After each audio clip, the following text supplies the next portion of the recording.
Welcome to Zoom with Czarny. I'm Dustin Czarny, Democratic Elections Commissioner. This is a special Tuesday edition of Zoom with Czarny, as I have two Zooms to get to you before the general election is done. Today, I'll be doing the Camillus Democrats, and on Friday, I'll be doing the DeWitt Democrats. So today, I'm talking to several candidates from the Camillus Democratic Committee that are running for district councilors that are much like the district councilors inside the city. They're a smaller portion of the town, unlike most of the other places that I've talked to where they're running town-wide. So stay tuned for that conversation. It's a great conversation. Early voting is ongoing here in Onondaga County. We're entering day 4 today. This is Halloween, but day 4 today, and polls are open from 10 to 6 p.m. today, and then from noon to 8 on Wednesday and Thursday, 10 to 6 on Friday, and 9 to 5 on Saturday and Sunday. We've actually had pretty big turnout for early voting for a local year. We're running about 50% ahead of where we were this time 2 years ago in 2021 and in 2019, which were similar years and similar turnout. So it's continuing that early voting is growing as we get along. And of course, absentees are still going on. You can request an absentee by coming in person, or if you have an absentee, make sure you mail it in by November 7th. You have up until November 6th to get an absentee. That's next Monday. So countdown is on if you need an absentee for the general election. But that's enough about that. I'm going to get to my interview with the Camillus Democrats, and please enjoy this interview and enjoy the show.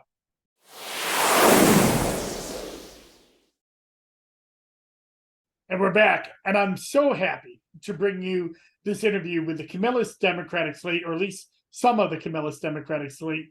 We have Lauren Hardee Chase, who's an old friend of mine, running for the 6th Ward Council, and Emily Woloszyn, who's running for 3rd Ward Council. We also have running in Camillus, Kathleen Gregory, who's running for 1st Ward Council, and Michael Woloszyn, who's running for Highway Superintendent, who are not able to make our Zoom with Czarny here today. But Emily and Lauren, thank you so much for coming on my show. Thanks for having us. Thanks for having us.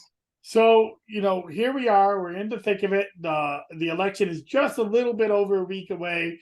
And you're out there and you're running in Camillus. To remind you that you have wards in Camillus. So what that means is that you're basically running inside a district inside the town, as opposed to running town-wide, which a lot of our other guests on other episodes have done. But before we really kind of get into that, I think the voters kind of want to know, who you are. So Emily, we'll start with you. Who's Emily Woloszyn? Hi, thanks for having me. I guess I can start off that I'm a mom. I've lived in Camillus for 23 plus years. And I actually have roots from my childhood in Camillus. I used to come out and watch the fireworks at Camillus Mall for the 4th of July at my aunt's farmhouse on West Genesee Street. So I've always loved this side of town. I raised my 2 kids in the same house that I've lived in for 23 years. Went to West Genny. I love the school district. I work in it. I have a bunch of rescue dogs. I've always rescued dogs. So I guess that's about it, really. Just an easygoing person. I love that you rescue dogs. I'm a big dog lover myself. I'm on my 5th dog that I've owned as an adult now. I have 2 Labradors. We've rescued a couple. We've gotten a couple from reputable breeders. But that's amazing. I love all dogs. Lauren, yeah. I know you've been on the show before, but tell us a little bit remind the voters, who's Lauren Hardee Chase? Yeah, so I'm actually a transplant from West Philadelphia, Pennsylvania. I like to tell people that Bristol Myers Squibb made an offer I couldn't refuse. And so I've been here since '92. I've lived in Camillus since 2014 when my husband and I purchased a home. I have 2 children, both grown. 3 grandchildren, and 1 great-grand who is a track star on the West Coast. I'd like to volunteer a lot. For a few years, I was actually a poll worker. So I believe you're changing that name these days. But I was an inspector and VSS machine person. I enjoyed that because you got a chance to meet a lot of the voters and have conversations with them, which was good. And then from there, just volunteering in the community. And my side gig, along with being an adjunct, I actually play bass guitar for a gospel choir. That's amazing. Yes, and I do remember you as an election inspector. That's what we're calling him now. And you were a VSS. We don't have those voting system specialists anymore. As we've gone on to the new system this year, we have poll site managers that take care of everything. But you're a candidate now, so you can't be an inspector because you're busy on election day getting the votes. And which kind of leads me into my next question. You know, running for local office is really hard, and you're not doing it to get rich or famous. You're running for town council. I don't even know what you get paid out there if you win. I think it's very small amount of money. But you know, Lauren, we'll start with you. This is your second run.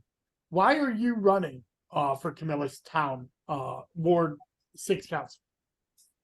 You know, I would like to see change. I like to tell people that one of my concerns is always one party controlling everything, and for decades.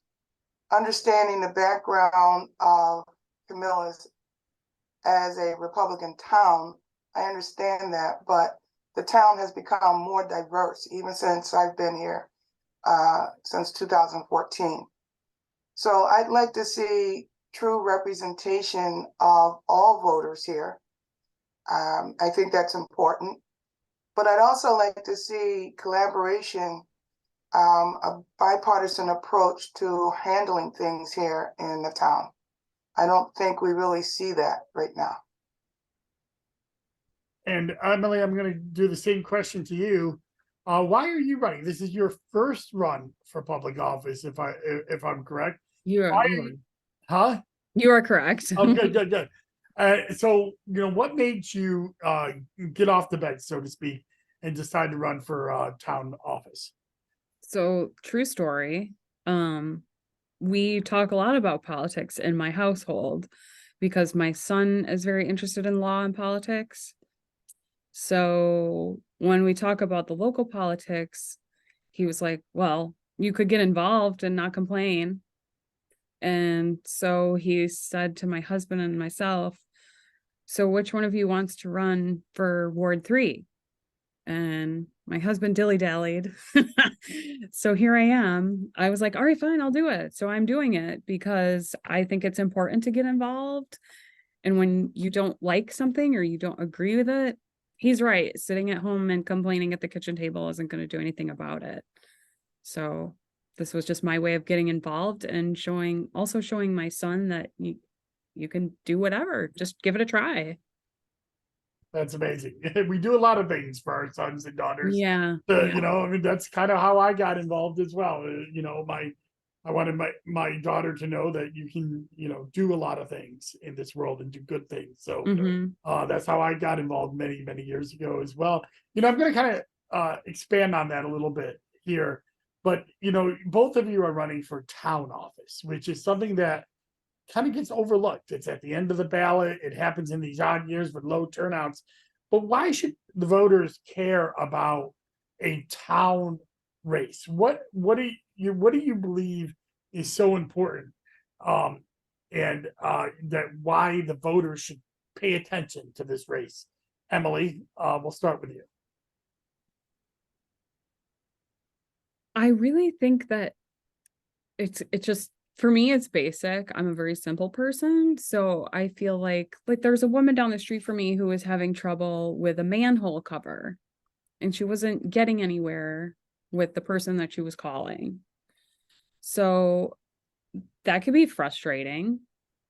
So I'm like an approachable person and I love to like be efficient and get things done. So I just feel like change is needed here because for so long people just say the same thing happens over and over again. So that was kind of a reason why I wanted to get involved, just to do something different and try to make a change. And Lauren, same thing to you. Why should voters care about, this is your second run at this. So obviously I know you care about this a great deal, but why should voters care and pay attention to town board races? One of the things that I grew up understanding from my parents and grandparents is that everything begins local. So politics are local. And what happens in a town or city can translate changes at the state level and forward. So we need to start someplace. And as Emily said, when you're talking to people and they have concerns that are not being addressed, there's a problem there. I live off of a main street or roadway, and I can tell you at least once a month, there's an accident pretty close to my intersection. And it's just a yield sign. I have a stop sign. The other street across from me has a stop sign, but traffic is just flowing up and down, and rush hour, it's a nightmare. So it seems to me something better can be done. I've talked to people as I'm petitioning, and they're in a school zone, and they're saying that they're concerned that a child is going to get hit because there's no traffic control. Well, that's a problem. And if you're taking it to your representative and they're not doing something about it, then they're not doing their job.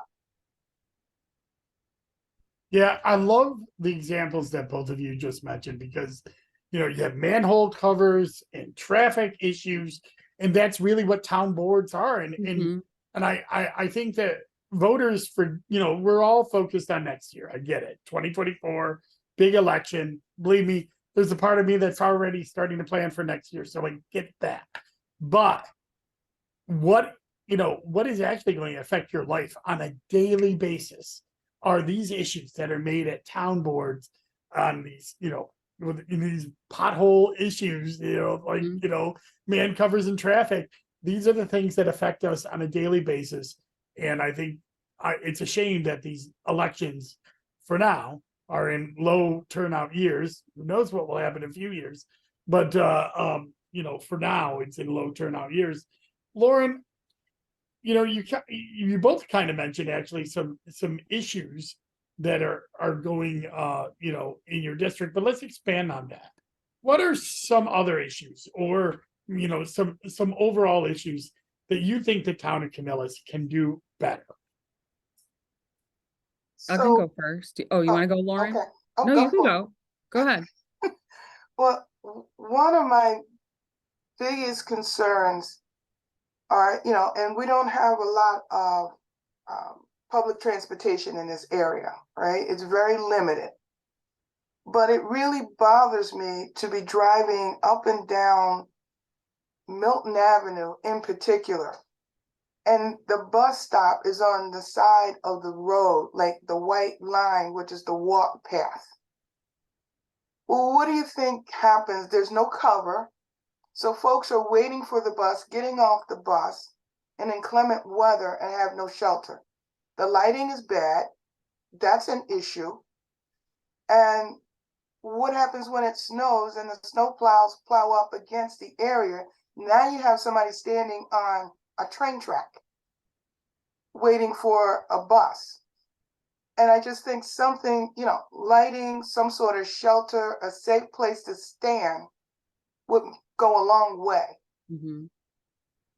Absolutely. Again, that's something that a town board can choose to provide or advocate for with Centro to help provide it as well. Emily, same question to you. What are some of the things that the town of Camillus could be doing a little bit better?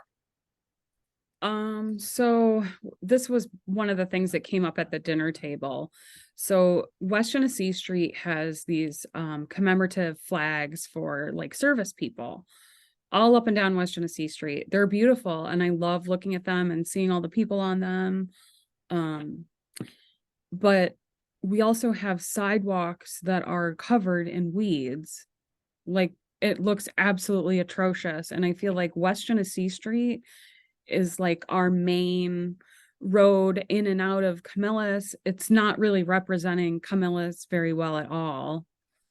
And then we have on the sidewalks, we have these street lights that were, I'm assuming, put in by the town. They're like a black street light with kind of like a fancy top. And it extends out of my ward, but I know that in my ward, there are many lights out and many lights out up and down West Genesee Street, which I know multiple people have complained to me about because these are lights that are supposed to light the sidewalk that they made for people to walk on. So Yeah, no, I mean that again, these are the issues that town boards and that affect your daily life. If you don't have light on a sidewalk, it's a crime issue, it's a traffic issue, it's an issue for motorists as well who may not be able to see the pedestrians as they're turning down streets or turning into driveways. These are the kind of things that people don't think about. These things don't just happen, and they happen where they do happen is at the town level, and that is that is important. So you guys have mentioned some of the issues. Let's talk about what you're going to do about it. So Emily, when the voters elect you this fall, we always say when. What are some of the issues that you're hoping to tackle in your first term? Well, one thing I didn't mention in the last comment. So there's been multiple comments to me about there used to be a box in our town hall where you could drop off medication. And it's gone. And today I found out why it's gone, because it was only provided there from some type of funding. And the officer wasn't sure what the funding was from, if it was from the state or county or something like that. So I know there's a lot of people from canvassing that were interested in that box being there. And I think it's important because if the box isn't there, they're paying police officers extra money to be there for a drug pickup. So if the box is there, do we have to expend that money? So that box is for contraband to be placed? Yeah, like expired medication. Oh yeah, that's right. Okay, all right. I think they also had a sharps container possibly, but that's not there anymore either. So you're hoping to like investigate why that's not there and and try to get it to come back because so many people want it to come back. That's a great, again, little issues like that many people want to know that the paper isn't going to cover or something like that, right? Lauren, same thing with you. When the voters select you this fall, what are some of the issues that you're hoping to tackle in your first term? I think the first thing I'd like to do is improve communication. Talking with the voters, and I know personally myself, I have never heard anything from my representative in the time that we lived in this home. And, you get the town kind of a newsletter that tells you what's going on, but there's nothing directly from your representative. And I think that's an issue. And a lot of people say they don't know what's going on. So one of the things I would like to do is create sort of a forum, whether it be, a couple times a year, every few months, maybe, some sort of a forum where we can use social media, maybe Zoom or something like that, where it would be sort of a town community board, where we can feel the issues that people are dealing with and hopefully take action. The board can take action on those items. Communication and transparency is also something that I hear a lot in these conversations. And, you just have to look to the other side of the county with Manlius, what happened when you had dedicated servants take over the town government, they have a, open community, they invested in having, well documented and live streamed and recorded meetings. They have public hearings on a lot of their issues.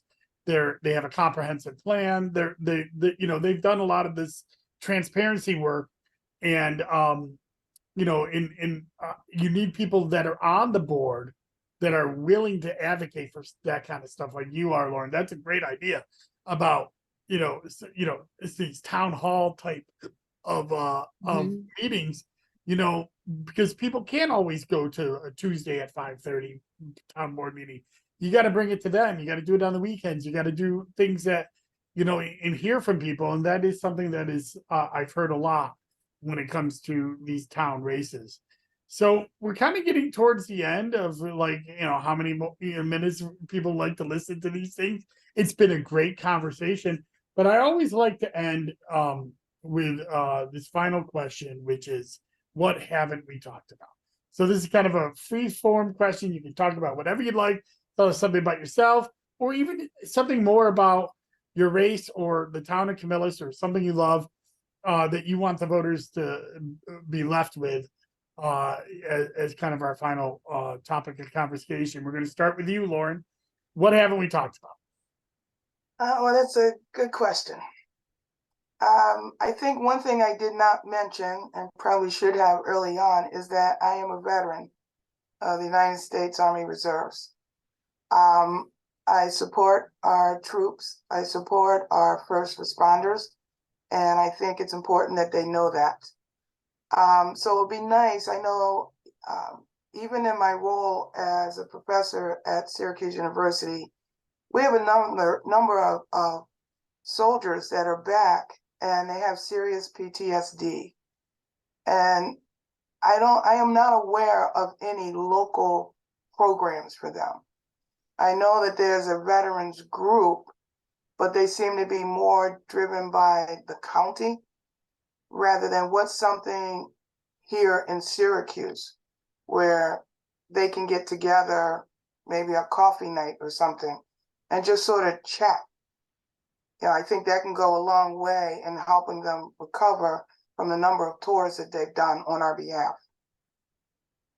That's amazing. Yeah, wouldn't think, you wouldn't think about that unless you are a veteran and how much you need, how much this, space is needing every level of government to be able to, kind of rise up and help them meet their everyday needs. And that's very important. Emily, what haven't we talked about? Well, a little bit more background about me was that I come from healthcare. I used to work in the operating room, and I also used to own my own small business. I did that for about 10 years, worked in the OR for about 10 years. So I have experience with how hard it is to get a small business off the ground and all the red tape and what it's like to run a small business.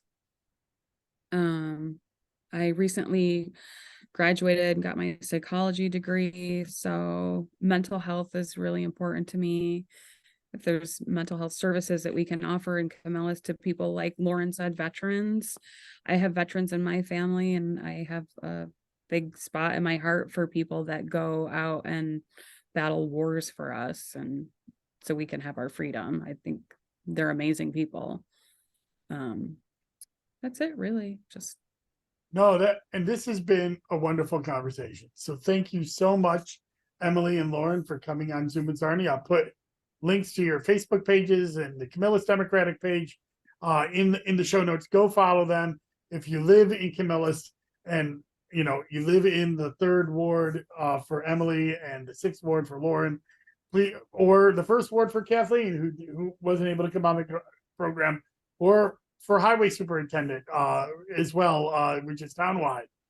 Please consider using your vote, going to vote. The great thing about Camillus is one of our busiest early voting centers at the Camillus Fire Station is running right now. Early voting has already started, and you can go right there. You can vote no matter where you live in Camillus. You'll get your ballot for your area, and then you can you can then go forward and see how you can how you can participate in this election by going right to early voting, getting that vote done, get it over with right at the Camillus Fire Station. Move from the Camillus Municipal Building back to the fire station after they fix their bridges over there on the fire station. So go check that out. But Emily, Lauren, thank you so much for coming on Zoom with Czarny. Thank you. Thank you. And thank you again for running, because it's hard to run for local office. And I don't think people thank you enough. So again, thank you for running, and good luck this fall. Thank you so Thank much. you. Appreciate that. Have a good night. And that was my interview with the Camillus Democratic Committee and the candidates there. Please, if you're in Camillus, consider giving them a vote. They are a great couple of candidates that are really trying hard and be able to represent a changing town out in Camillus. I'm doing daily Commissioner in the Cars, 5 minutes every morning. I'll do one a little later today. Just giving updates on early voting, giving updates on how you can participate in the general election. I got one more Zoom with Czarny, and that is this Friday will be the DeWitt Democratic Committee. If time permits, I'm going to do a special weekly walk this Sunday about how Onondaga County is looking going into the general election. You can find all this stuff at dustinczarny.com. Like and subscribe. You can get all my updates for free, all content and all other things as well. So enjoy the rest of the day. And I hope you get out and vote today or anytime in the next few days, either early voting, absentee, or on election day, November 7th. Bye-bye.